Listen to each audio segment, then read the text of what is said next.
Assalamualaikum warahmatullahi wabarakatuh. Kami dari kelompok pertama akan mempresentasikan dari ketepatan konsumsi dalam Islam. Next.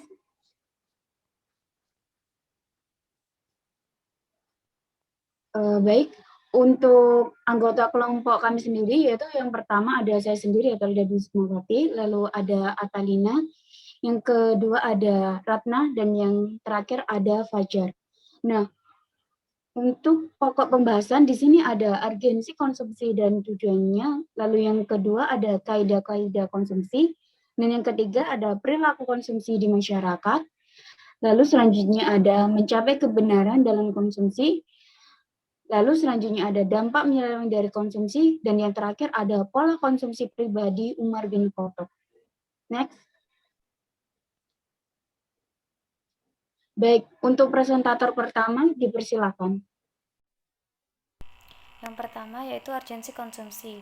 Konsumsi memiliki urgensi yang sangat besar dalam setiap perekonomian, karena tiada kehidupan bagi manusia tanpa konsumsi. Oleh karena itu, kegiatan ekonomi mengarah kepada pemenuhan tuntutan konsumsi bagi manusia. Sebab mengabaikan konsumsi berarti mengabaikan kehidupan dan juga mengabaikan penegakan manusia terhadap tugasnya dalam kehidupan. Umar radhiyallahu anhu memahami urgensi konsumsi dan keniscayaannya dalam kehidupan. Sebab dalam fikih ekonomi, Umar radhiyallahu anhu terdapat bukti-bukti yang menunjukkan perhatian terhadap konsumsi, yaitu yang pertama, Umar sangat antusias dalam memenuhi tingkat konsumsi yang layak bagi setiap individu rakyatnya. Contohnya yaitu ketika Umar radhiyallahu anhu pergi ke Syam dan beliau mengetahui kondisi sebagian orang miskin yang tidak memiliki kebutuhan dasarnya yang mencukupi, maka beliau memerintahkan untuk ditetapkannya kadar makanan yang mencukupi yang diberikan kepada setiap orang di antara mereka dalam setiap bulannya. Yang kedua yaitu Umar radhiyallahu anhu berpendapat bahwa seorang muslim bertanggung jawab dalam memenuhi tingkat konsumsi yang layak bagi keluarganya dan mengingkari orang-orang yang mengabaikan hal tersebut. Di antara bukti itu bahwa beliau melihat anak perempuan yang jatuh bangun karena pingsan. Maka beliau berkata, "Betapa nelangsanya anak ini, apakah dia tidak memiliki keluarga?" Ketika beliau diberitahu bahwa anak perempuan tersebut putrinya Abdullah bin Umar radhiyallahu anhu, maka beliau berkata kepada Abdullah, "Berjalanlah di muka bumi untuk mencukupi keluargamu, dan carilah untuk putrimu apa yang dicari oleh orang-orang untuk putri mereka." Yang ketiga, bahwa beberapa hamba sahaya Hotib bin Abi Balta'ah mencuri onta milik seseorang dari kabilah Muzainah dan mereka sembelih untuk dimakan. Maka Umar radhiyallahu anhu ingin menegakkan hukum had pencurian kepada mereka. Tapi ketika beliau mengetahui bahwa Hotib tidak memberi mereka makan yang semestinya, maka beliau menganulir hukum had tersebut dari mereka dan melipatkan harga onta tersebut terhadap Hotib sebagai sanksi atas pengabaiannya dalam hal tersebut. Yang keempat, Umar radhiyallahu anhu tidak memperkenankan keengganan mengkonsumsi hal-hal yang mubah sampai tingkat yang membahayakan diri. Meskipun demikian itu dengan tujuan ibadah. Di antara riwayat tentang sikap beliau dalam hal tersebut bahwa Abu Umar Asy-Syaibani berkata, "Kami berada di sisi Umar bin Al-Khattab. Ketika makanan dibawakan kepadanya, seseorang dari kaum menjauhkan diri, maka Umar berkata, "Mengapa dia? Mengapa?" Mereka menjawab, "Dia berpuasa." Umar berkata, "Puasa apa?" Mereka menjawab, "Sungguh dia sedang berpuasa." Umar berkata, "Puasa apa?" Mereka menjawab, "Puasa sepanjang tahun atau dohir." Maka Umar mengetok kepala orang tersebut dengan tongkat yang dibawanya seraya berkata, "Makanlah wahai dohir, makanlah wahai dohir."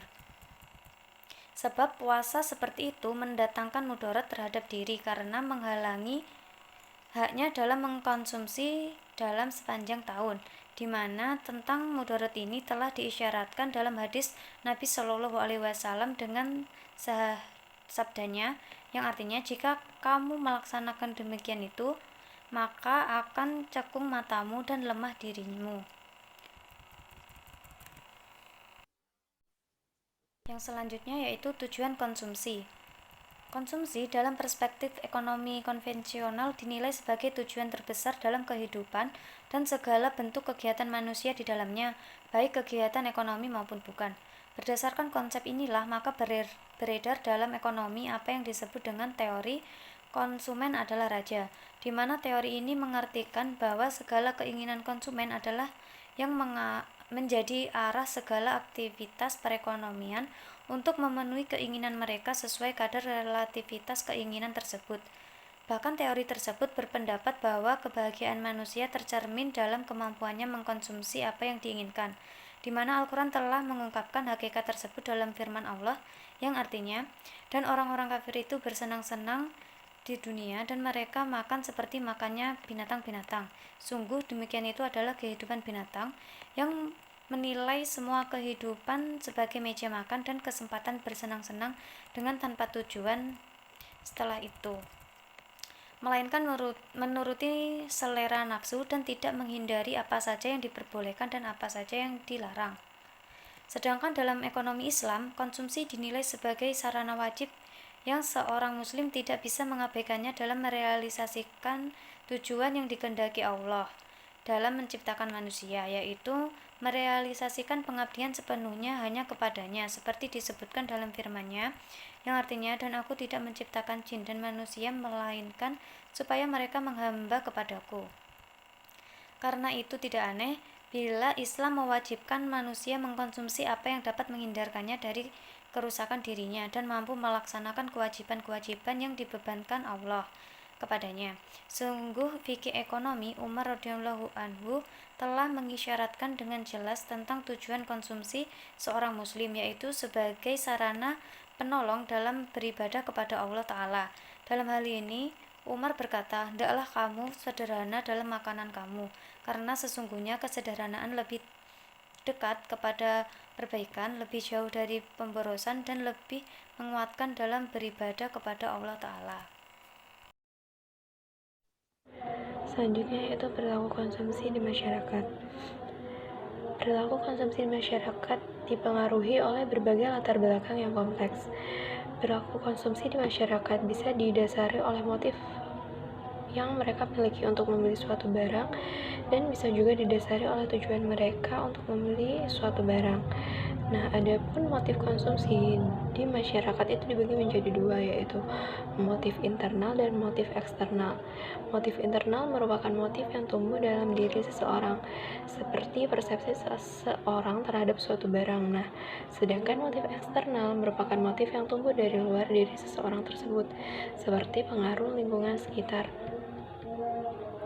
Yang selanjutnya yaitu tujuan perilaku konsumsi di masyarakat. Nah, tujuan perilaku konsumsi masyarakat secara Islam itu dibagi menjadi dua, yaitu tujuan material dan tujuan spiritual. Tujuan material dalam pandangan Islam itu seperti mendatangkan kesehatan fisik dan memberikan kenyamanan hidup dan lain-lain. Nah, adapun tujuan spiritual itu seperti pembentukan jiwa syukur akan diri seorang konsumen muslim atas karunia yang telah Allah berikan, seperti dengan melimpahnya bahan makanan untuk dikonsumsi, itu akan mempertebal rasa syukur seorang konsumen muslim tersebut kepada Allah Subhanahu wa taala.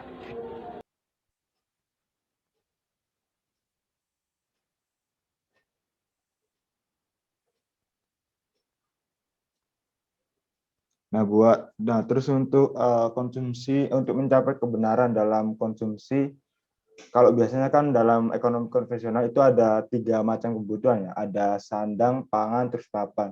Nah, dalam ekonomi Islam hal itu tidak cukup itu. Tapi ada beberapa konsumsi yang atau kebutuhan lah yang harus diutamakan selain sandang, pangan, dan papan. Nah, menurut Asehat TB itu ada 3 kebutuhan. Yang pertama ada kebutuhan daruriyat, terus ada kebutuhan al-hijiyah, dan yang terakhir itu ada kebutuhan al-tasiniyah gitu. Nah, buat kebutuhan daruriyat sendiri itu adalah mengutamakan kebutuhan daripada keinginan seorang manusia itu.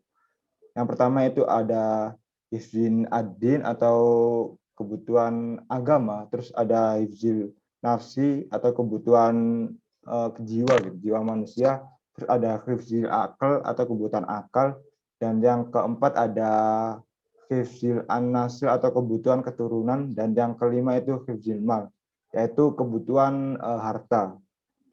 Nah, kemudian yang kedua itu ada kebutuhan al-hajiyah, yaitu sesuatu yang diperlukan oleh manusia dengan maksud untuk meringankan lapang dan membuat nyaman dalam menanggulangi kesulitan dalam kehidupan itu. Atau kayak seperti kendaraan atau apa gitu. Yang mewah, terus juga kayak memperlancar pekerjaan biar mendapatkan uang. Terus yang ketiga atau yang terakhir ini ada kebutuhan al-tasniya, atau maksudnya adalah mewujudkan dan memelihara hal yang menunjang peningkatan kualitas kelima pokok yang kebutuhan daruriyah tadi, ada 5 itu. Nah, terus kebutuhan mendasar manusia dan yang menyangkut hal yang terkait dengan akhlak yang mulia atau akhlak yang terpuji gitu. Nah, terus untuk mana sih yang diutamakan terlebih dahulu, yaitu yang pertama yaitu yang diutamakan itu kebutuhan al-duriyat. Kemudian kalau udah punya uang yang berlebih, itu bisa memenuhi kebutuhan selanjutnya gitu. Jadi tidak boleh mendahulukan kebutuhan aliyah dulu daripada kemudian kebutuhan daruriyat. Terima kasih. Selanjutnya yaitu kaidah konsumsi. Kaidah konsumsi dibagi menjadi 6. Yang pertama yaitu kaidah syariah. Nah, dalam kaidah syariah itu mencakup 3 hal, yaitu kaidah akidah, kaidah ilmiah, dan kaidah alamiah. Yang pertama yaitu kaidah akidah. Maksud dari kaidah akidah yaitu mengetahui hakikat konsumsi, bahwa konsumsi itu sebagai sarana yang dipergunakan bagi seorang muslim dalam mentaati perintah dan larangan Allah Subhanahu wa taala. Yang kedua yaitu kaidah ilmiah. Maksud dari kaidah tersebut yaitu bahwa seorang muslim harus mengetahui hukum-hukum syariah yang berkaitan dengan apa yang dikonsumsinya. Yang ketiga yaitu kaidah amaliyah. Kaidah amaliyah ini merupakan aplikasi dari kedua kaidah di atas, yaitu memperhatikan bentuk barang yang dikonsumsi, yang mana seorang muslim tidak akan mengkonsumsi selain yang halal dan menjauhi konsumsi yang haram. Yang kedua yaitu kaidah kuantitas. Kaidah kuantitas yang dimaksud yaitu bahwa seorang konsumen muslim tidak hanya cukup mengkonsumsi barang yang halal saja, melainkan juga harus memperhatikan batas-batas syariah. Nah, adapun penentuan faktor yang mempengaruhi pembentukan batas-batas syariah tersebut yaitu seperti yang telah ditampilkan. Ada yang pertama yaitu sederhana. Artinya, sesungguhnya kuantitas konsumsi yang terpuji dalam kondisi yang wajar itu yaitu adalah sederhana. Artinya di antara boros dan pelit, jadi tidak boros, tidak juga pelit. Yang mana sifat sederhana ini merupakan salah satu sifat hamba Allah yang maha pengasih. Yang kedua yaitu kesesuaian antara konsumsi dan pemasukan. Kesesuaian antara konsumsi dan pemasukan adalah hal yang sesuai dengan fitrah manusia dan realita yang ada, di mana pemasukan merupakan salah satu faktor yang mempengaruhi permintaan konsumen, yaitu permintaan menjadi bertambah jika pemasukan itu bertambah dan sebaliknya. Yang ketiga yaitu penyimpanan dan pengembangan. Menyimpan atau menabung itu merupakan suatu keharusan untuk merealisasikan pengembangan, yaitu investasi. Nah, hubungan antara penyimpanan dan konsumsi ini yaitu kebalikan. Kaidah yang ketiga yaitu memperhatikan prioritas konsumsi. Dalam prioritas konsumsi, barang itu dibagi menjadi tingkatan, yaitu 3 tingkatan, yaitu barang primer, barang sekunder, dan barang tersier. Barang primer merupakan barang yang dapat mempengaruhi manusia dalam mempertahankan hidupnya. Contohnya seperti sandang, pangan, dan papan. Kemudian barang sekunder merupakan barang yang penting, namun jika tidak terpenuhi itu tidak akan mengganggu keberlangsungan hidup seseorang.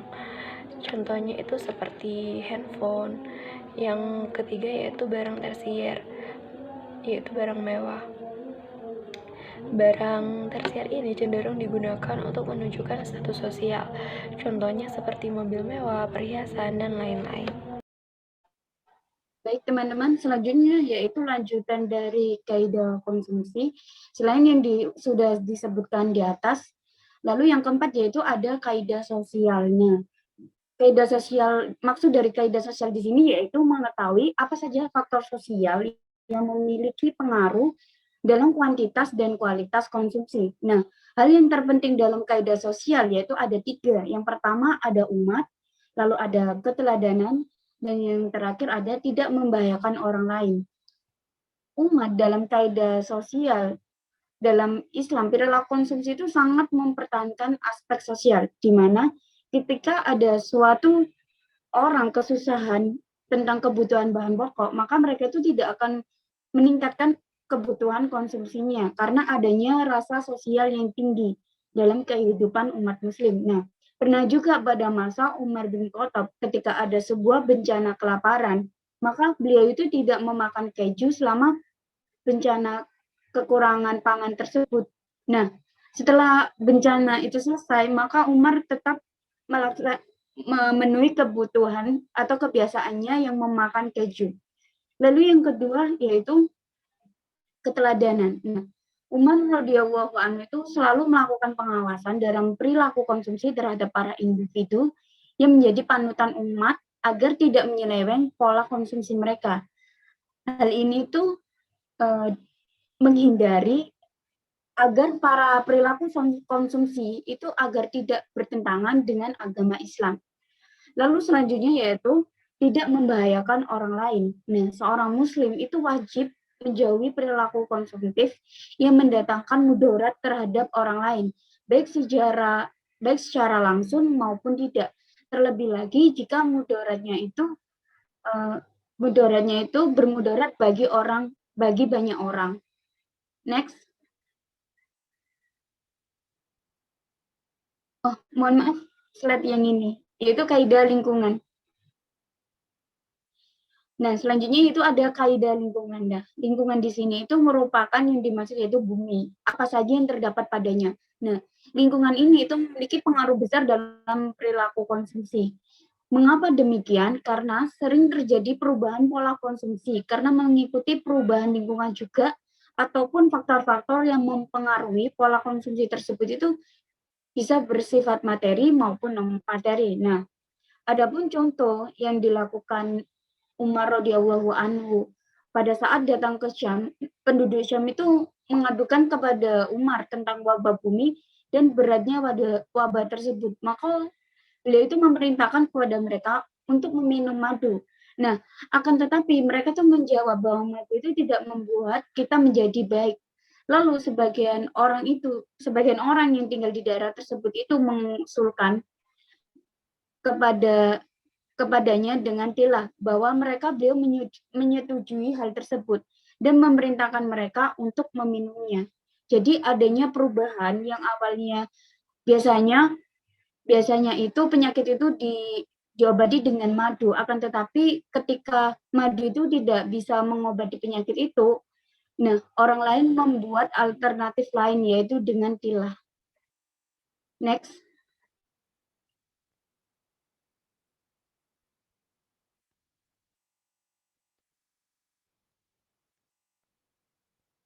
Lalu selanjutnya kaidah konsumsi yang terakhir yaitu adanya larangan mengikuti dan meniru. Nah, dengan adanya larangan mengikuti dan meniru dalam fikih ekonomi Umar radhiyallahu anhu merupakan adanya larangan seorang muslim itu mengikuti pola konsumtif yang buruk.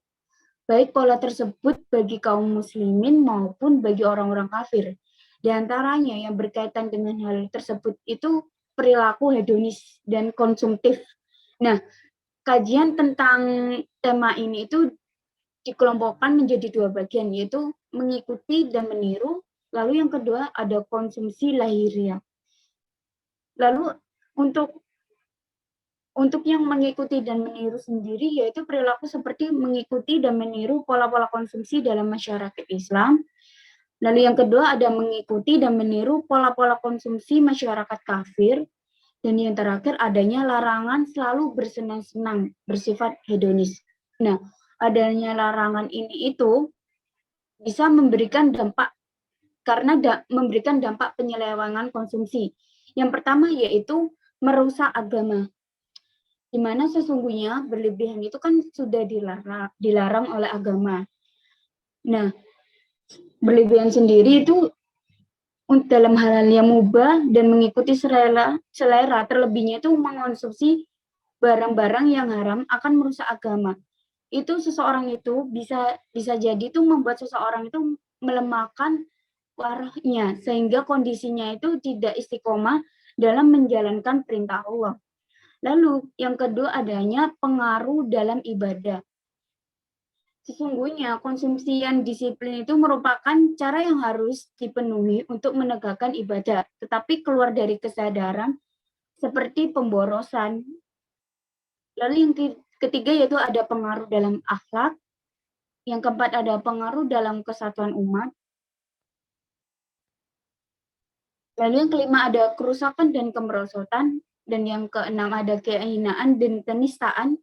Lalu yang ketujuh ini kehancuran ekonomi dan kemandekan produksi. Nah, mengapa demikian? Itu berdampak karena seperti yang dicontohkan pada Umar radhiyallahu anhu itu berpendapat bahwa berlebihan dalam konsumsi dan pelanggar akan menghancurkan produksi dan mempercepat kerusakan ekonomi atau sistem ekonomi. Jadi jika sebuah konsumsi masyarakat jika tidak diimbangi dengan sistem produksi itu akan menyebabkan inflasi. Nah, kehancuran ekonomi yang dimaksud di sini itu adanya inflasi yang terjadi. Lalu yang terakhir adalah pengaruh dalam kesehatan. Nah, sesungguhnya Umar radhiyallahu anhu itu mengisyaratkan sebagai mudarat dalam kesehatan disebabkan oleh konsumsi yang tidak benar. Contohnya ini itu yang ditegaskan dalam perkataannya, hindarilah memenuhi perut dan makanan dan minuman, karena dia akan merusak badan. Selain itu bisa menyebabkan penyakit dan memalaskan dari sholat. Dan hendaklah kamu sederhanakan dalam keduanya, karena dia lebih maslahat bagi badan dan jauh dari pemborosan. Next. Yang selanjutnya yaitu pola konsumsi pribadi Umar radhiyallahu anhu. Umar radhiyallahu anhu memiliki pola konsumsi spesifik yang dia sukai untuk dirinya dan diikuti dalam kehidupannya, di mana pola hidup beliau ini membutuhkan pemaparan sifat-sifatnya, penjabaran sebab-sebabnya, dan penjelasan hal-hal yang samar darinya, di mana kajian tersebut akan dikelompokkan dalam dua bagian, yaitu yang pertama, sifat konsumsi Umar radhiyallahu anhu, dan yang kedua penjelasan pola konsumsi Umar radhiyallahu anhu. Sifat konsumsi Umar radhiyallahu anhu. Sifat ini dapat kita rangkum dalam beberapa poin, yaitu yang pertama, ciri umum dalam pola konsumsi Umar adalah keras terhadap diri sendiri dalam makanan, minuman, pakaian, dan lain-lain, di mana riwayat yang menunjukkan hal tersebut banyak jumlahnya, yang sebagiannya telah terlewati di tengah-tengah pasal, dan di antara riwayat yang menggambarkan penghidupan Umar radhiyallahu anhu adalah yang dikatakan oleh Al-Hasan, bahwasanya Umar bin Al-Khattab menolak melainkan keras dan membatasi terhadap dirinya, di mana pernah didatangkan kepadanya daging yang di dalamnya terdapat keju, maka dia menolak makan keduanya dan berkata masing-masing dari keduanya adalah lauk, dan bahwa beliau pernah menginginkan minum. Lalu didatangkan kepadanya minuman madu, maka beliau memutar-mutar tempat madu tersebut di telapak tangannya, lalu berkata, jika aku meminumnya maka akan hilang manisnya dan tersisa pahitnya. Lalu madu itu diberikannya kepada seorang kaum. Sedangkan Anas bin Malik menjelaskan gambaran baju Umar radhiyallahu anhu dengan mengatakan, aku melihat Umar bin Al-Khattab menambal bajunya yang diantara kedua pundaknya dengan 3 tambalan yang sebagaimana menumpuk kepada sebagian yang lain, dan saat itu dia sebagai Amirul Mukminin. Yang kedua, Umar semakin menambahkan keras terhadap dirinya ketika kaum muslimin tertimpa kesempitan hidup. Beliau tidak mengkonsumsi sesuatu yang tidak didapatkan oleh orang-orang yang sedang tertimpa kelaparan. Karena itu, ketika beliau diberitahu oleh seorang Arab Badui dari kalangan rakyatnya bahwa dia tidak makan keju dan juga tidak melihat orang yang memakan keju, maka beliau berkata, "Demi Allah, aku tidak akan merasakan keju hingga manusia hidup dari pertama apa yang mereka hidup." Yang ketiga, pola konsumsi Umar radhiyallahu anhu tersebut adalah sebagai kezaliman dan kondisi umum. Akan tetapi terkadang beliau memperluas terhadap dirinya dan terkadang sedang saja, di mana Abu Musa al-Asy'ari berkata dalam menggambarkan pola kehidupan Umar radhiyallahu anhu, dalam setiap hari dia memiliki roti tawar, tapi terkadang kami didapatkannya dengan lauk minyak zaitun dan terkadang dengan keju. Terkadang kami dapatkannya dengan lauk potongan daging kering yang telah dilembutkan kemudian dipanggang, dan terkadang kami didapatkan dengan lauk daging segar, tapi yang terakhir ini langka sekali. Yang keempat, Umar radhiyallahu anhu mengikuti pola konsumsi yang keras ini hanya diberlakukan terhadap dirinya dan tidak mengharuskan seorang pun dari rakyatnya. Bahkan beliau memperluas terhadap kaum muslimin dalam kondisi yang normal. Jika demikian itu dapat dilakukan, di mana Huzaifah berkata, "Aku menghadap kepada Umar dan di depan manusia terdapat beberapa mangkok besar berisikan makanan. Lalu Umar memanggilku, maka aku pun datang kepadanya. Kemudian menyerukan untuk diambilkan roti, beras, dan zaitun. Maka aku berkata, apakah engkau melarangku makan roti dan daging, dan engkau memanggilku untuk ini? Ia menjawab, sesungguhnya aku memanggil kamu untuk menghadiri jamuanku, adapun itu adalah makanan kaum muslimin. Yang selanjutnya, penjelasan pola konsumsi Umar radhiyallahu anhu. Mengapa Umar radhiyallahu anhu menempuh jalan ini dan apa sebab-sebab pembenarannya terhadap dirinya sendiri? Menjawab pertanyaan tersebut dapat dilakukan dengan melihat fikih ekonomi Umar radhiyallahu anhu dan mengenali sebab-sebabnya dalam mengikuti pola konsumsi ini, yaitu yang pertama, mengikuti pola kehidupan Nabi Shallallahu Alaihi Wasallam dan Abu Bakar radhiyallahu anhu. Sebagai buktinya bahwa ketika banyak penaklukan daerah dan Allah Ta'ala memberikan keluasan kepada kaum muslimin, maka sebagian mereka ingin menyampaikan pembicaraan kepada Umar agar memperluas terhadap dirinya. Namun mereka takut melakukan hal tersebut, lalu mereka memenuhi putrinya Hafsyah dan meminta kepadanya agar berbicara kepada Umar dalam hal tersebut.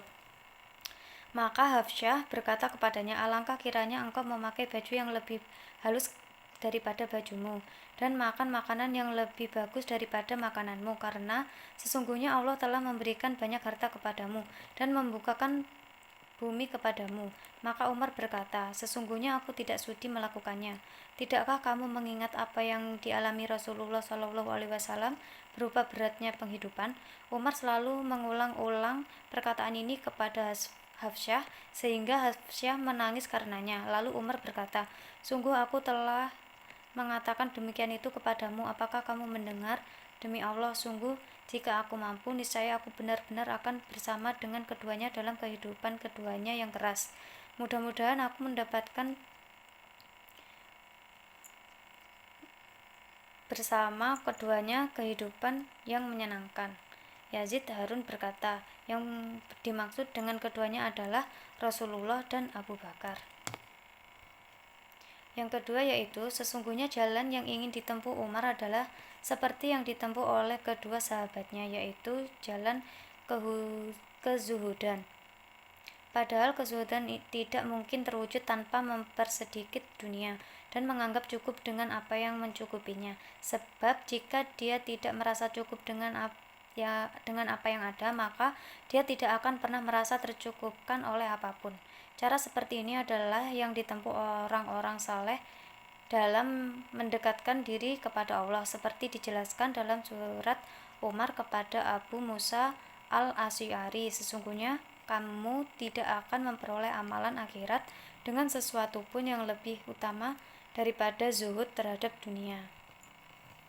Yang ketiga, pada sisi lain, bahwa Umar radhiyallahu anhu takut terhadap perhitungan Allah pada hari akhir akibat memperluas konsumsinya dan menjadi sebab berkurangnya kebaikan-kebaikannya. Dalam hal ini, beliau mengatakan, betapa taunya aku tentang jalan dunia, kalau bukan karena kematian dan takut hisab.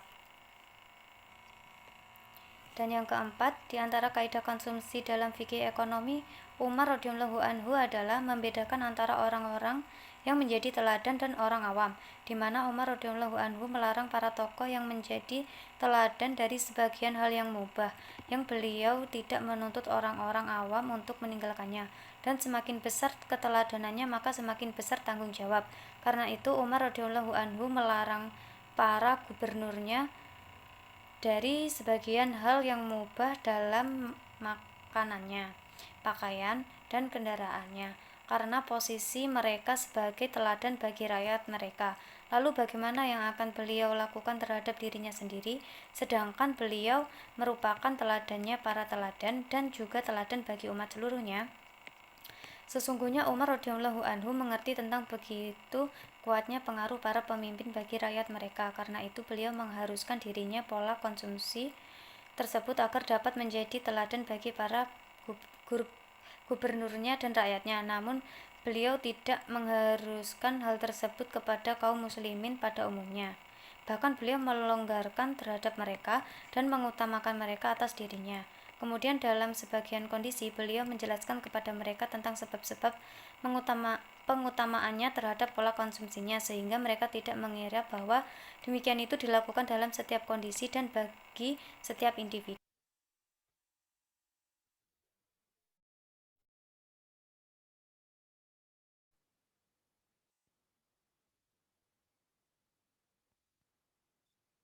Baik teman-teman, sekian presentasi dari kelompok kami. Mohon maaf jika ada video yang sedikit terjeda karena kami rekornya tidak bareng dengan teman-teman lainnya. Untuk pertanyaan bisa kalian tulis di kolom YouTube. Terima kasih. Wassalamualaikum warahmatullahi wabarakatuh.